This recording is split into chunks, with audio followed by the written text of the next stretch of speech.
Mastering defining relative clauses for TOEFL and IELTS. Hello, English learners. In today's video, we are diving deep into a crucial grammar topic: defining relative clauses. If you're preparing for the TOEFL or IELTS exam, mastering this topic is essential. So, let's get started.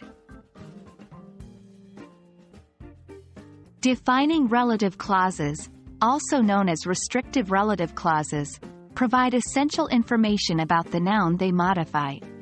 They cannot be removed from the sentence without changing the meaning or making the sentence incomplete. These clauses are introduced by relative pronouns such as who, which, that, and whose. For example, the girl who wears glasses is my sister.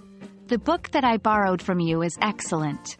In these examples, the parts in bold are defining relative clauses.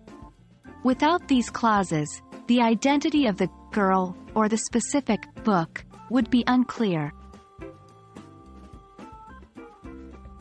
Different relative pronouns have distinct uses.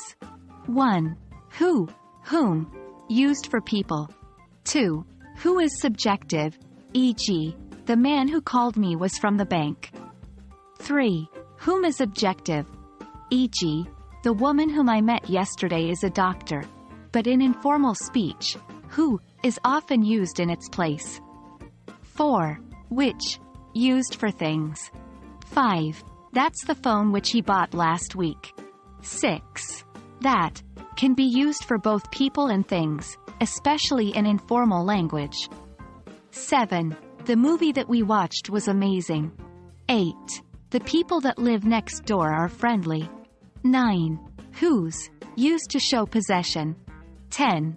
The boy whose bike was stolen reported it to the police. 1. Punctuation. Defining relative clauses do not use commas, unlike non-defining relative clauses. Example: the cat that has white fur is mine. No commas around the clause. 2. Use of that. In formal writing tests, it's better to use who for people and which for things. However, that is also accepted. 3. Avoid double subjects. Make sure not to accidentally include two subjects in your relative clause. Wrong. The woman that she works in the office is my friend. Right.